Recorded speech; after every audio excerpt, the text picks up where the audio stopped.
this podcast is a few days late. How did that happen? Hey girl, welcome to the She Believed He Could podcast, a declaration encouraging women to believe again. Hebrews 11:1 says, faith is the confidence that what we hope for will actually happen. It gives us assurance about things we cannot see. So join me, your host, as I open up about my faith to believe in marriage, motherhood, sisterhood, and so much more. Let's start the show. Hey girl, hey, welcome back to She Believed He Could podcast. I am your host, Kiana. Please extend your girls some grace this new year, this episode. It was definitely not intended for me to put this out late, but let me tell you, it was intentional because God gave me this episode a day after this podcast would have went up in time according to my schedule, according to my planner. This episode would have already been live, and the message that God gave me for this podcast episode wouldn't have been birthed without me having to miss the deadline. And oftentimes we beat ourselves up on missing those deadlines when interruptions occur, when sidebars happen, when we feeling like we're getting off track, when we're not doing the things that we said we were going to do. We beat ourselves up so much. And God is saying there in that spot is where I need you to find grace. I really need you to allow me to meet you where you are. And allow yourself to be human and to live in the things that you have no control over. Yes, you could have planned a little better in the week. Yes, you could have scheduled a post or the podcast to go up. But since you didn't, I'm very thankful that God knows our thoughts and his ways are higher than our ways, and that he knew this podcast would be late for such a time as this. Not making excuses, but just saying that God has already given me grace. I have definitely invited it into my world.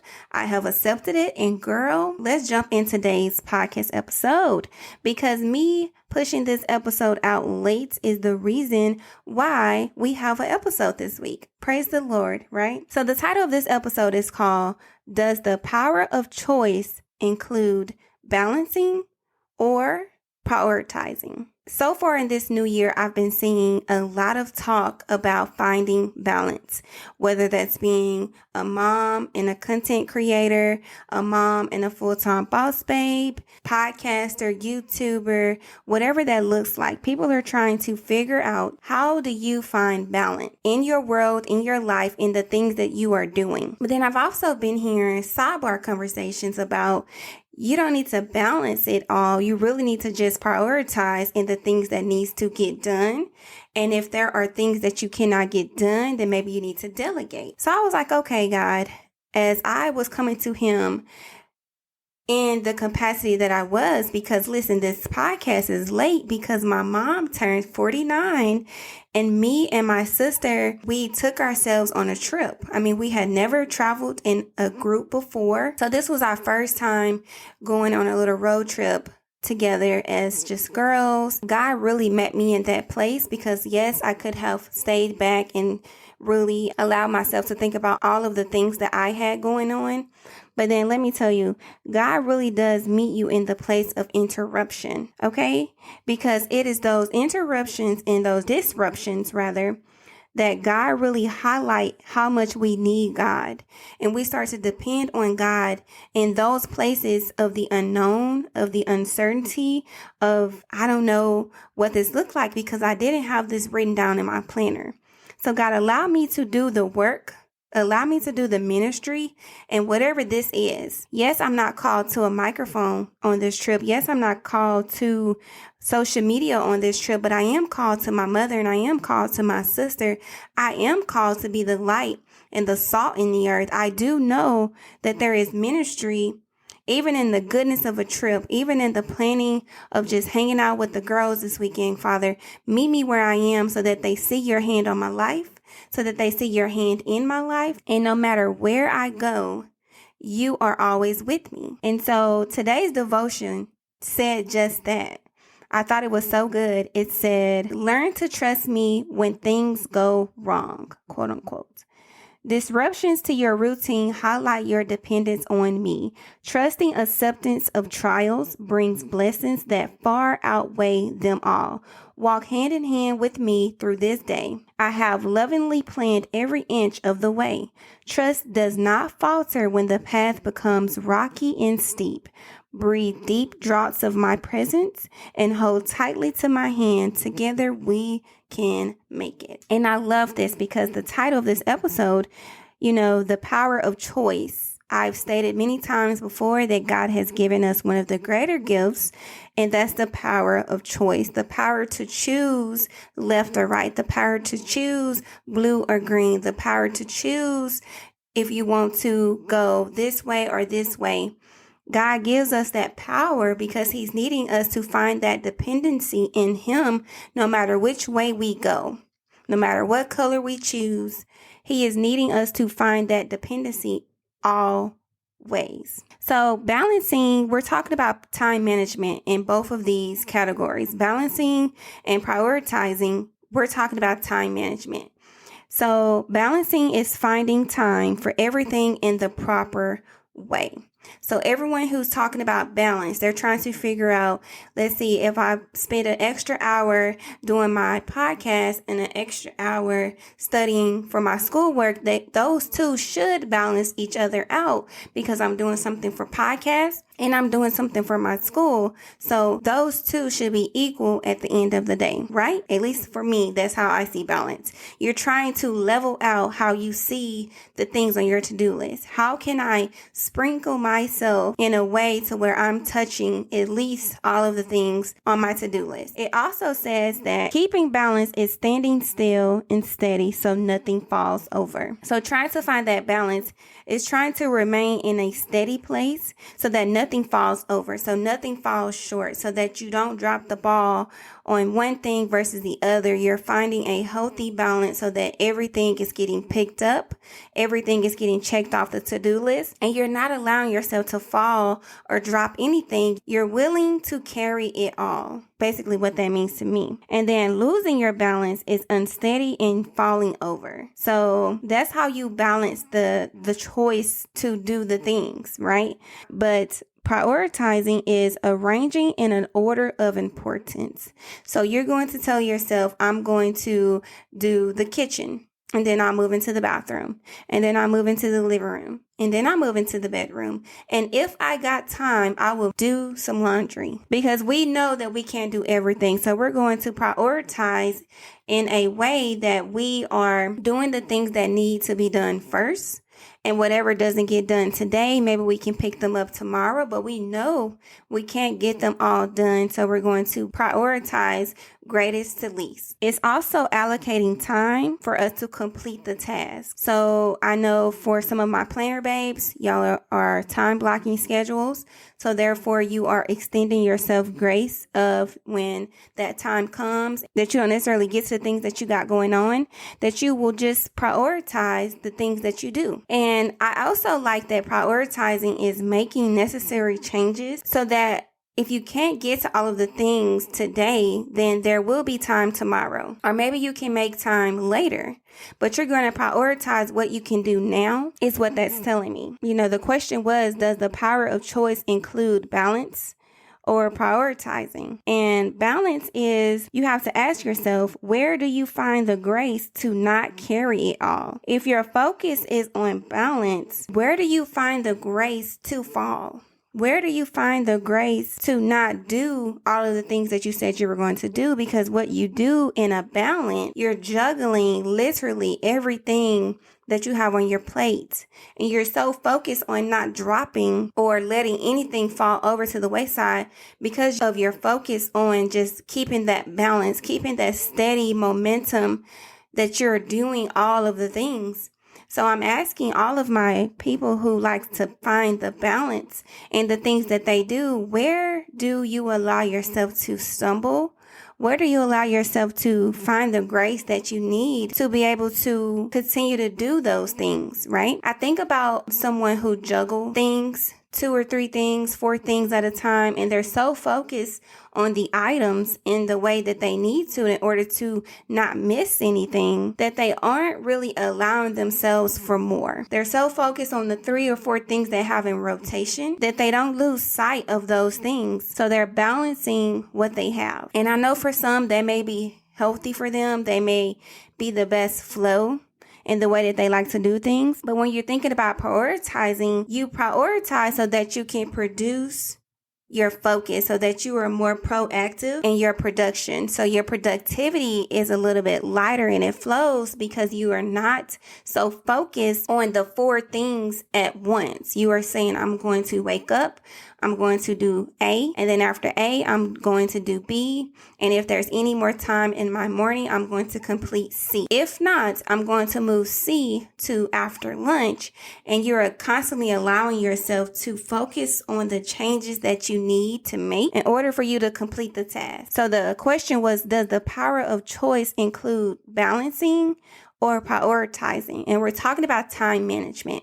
So I took that to the Father because I'm a mother, I'm a wife, and I have all these things going on, such as trying to spend time with my mother and my sister on her birthday trip. God was showing me the life of Jesus. And anytime I go to God with something, I'm always showing him to show me, what would Jesus do? Oftentimes we ask that question, but then we don't never seek God for the answer. What would Jesus do? And God was showing me 3 things. Number 1, Jesus is not rushed. God is not in a hurry. People are. If you notice in the life that Jesus lived in this earth, he was never rushed. Even when there was urgent times, urgent situations that came up, healing and reviving, Jesus was not rushed and he walked everywhere he went. So therefore, God was not concerned about the speed of time. Instead, how we use time. We don't need to meet the needs or expectations before the reality of time. We need to really meet the need of time and how we use it with God. Jesus was not rushed. He didn't feel compelled to going and doing something out of man's urgency of when they saw fit, right? Number 2, Jesus gives time for people and sometimes just one person. And I love this because you think that he would have healed nations. You think he would have spoke and preached to many people around the way. As Jesus walked around his path and the people crossed his path, he gave his time to those who listened. He gave his healing to those who asked, those who sought out his help and his love and really had faith that he could do it.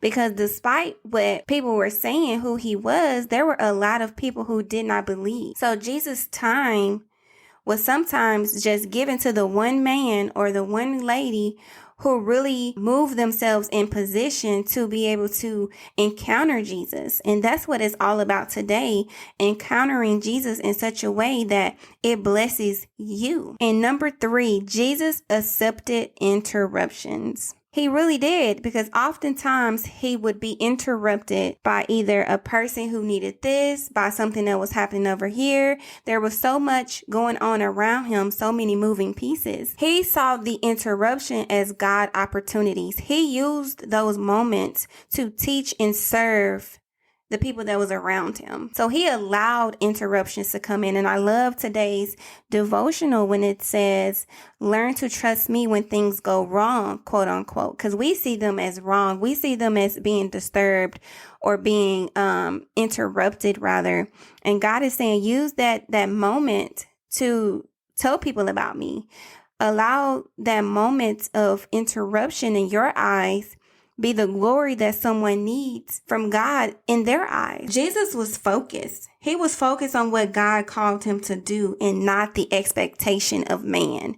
We cannot live our lives in 2021 walking around with the expectation of people. We cannot carry our planners and our load of to-do lists because of the sake of people, thoughts and opinions. We cannot choose balance or prioritize in our power of choice if we are depending on people to make the decisions for us. And oftentimes you see that on social media. And you really do have to allow God to come in and meet you where you are so that you have clarity in the things that you're doing. I woke up Saturday morning before everyone else in the house, and I met God on the floor with my Bible and with my planner, and I really surrendered the plans to God. God, it doesn't look like what I thought. God, I was scheduled to go live at 7 a.m. Father, I was intending to do all of these things, was the plan. But here I am, Father. I have found myself in the unknown.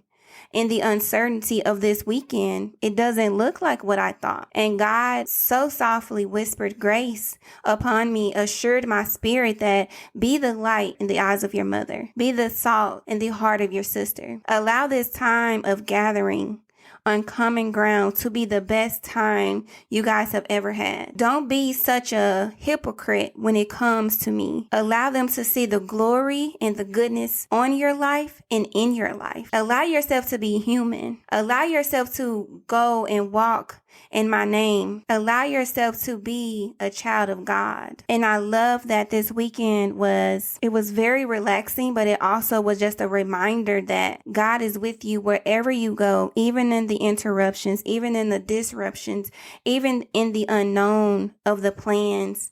So many people are caught up in trying to produce business and produce wealth that they stop inviting God into the places that we need him the most. When something goes left and it doesn't look like our planner, what do you do with that? Are you including balance or prioritizing? What is time management? Yes, there are some areas that I can work on. I do admit that I need to be better at prioritizing, balancing a few things in my life, but at the same time, I know how to go to God and really seek grace in the areas that I fall short. The moments where I feel weak, I know where my help comes from. I do not get stuck and stagnant in my own will and my own power. So I just want to encourage you on this episode with a question. Does the power of choice includes balancing or prioritizing? And I'm going to tell you the answer. It's both. You're going to find places of balance and you're going to have areas of prioritizing. You're going to see that you're trying to do everything in a proper way. And then you're going to see that you need to complete tasks and make necessary changes. Balance and prioritizing come hand in hand. They're like a two-way street, but you have to allow God to be the driver of your car and really allow you to show you the guidance and the direction that you need. Allow him to extend the grace that you cannot carry it all when you're trying to find balance. Focus on the call and the things that God is asking you to do. If he's asking you to stop what you're doing and make that left turn at the light, then you need to do just that in the obedience that there's something at the light that God needs you to see, that God wants to get out of your light, and it's going to detour and you're going to be rerouted, but just know you will get back on path. But if going left is your next move, then you have to trust God on that. Balancing and prioritizing. There are things in our life that we need to identify which one are we trying to do and really seek God on that. Really seek him on why we're trying to do everything in such a robotic way, or why we are falling short on the to-do list. So I definitely want to end this podcast episode on that note. I pray that you really allow yourself to make the choice to seek God on some areas in your life and allow him to really show you which one are you doing in your life. Are you trying to find the balance? Are you trying to prioritize? At the end of the day, we want to seek God in all that we do. All that we do. So therefore, we are allowing him to extend grace as much as we need it. So until next time, girlfriend, holla.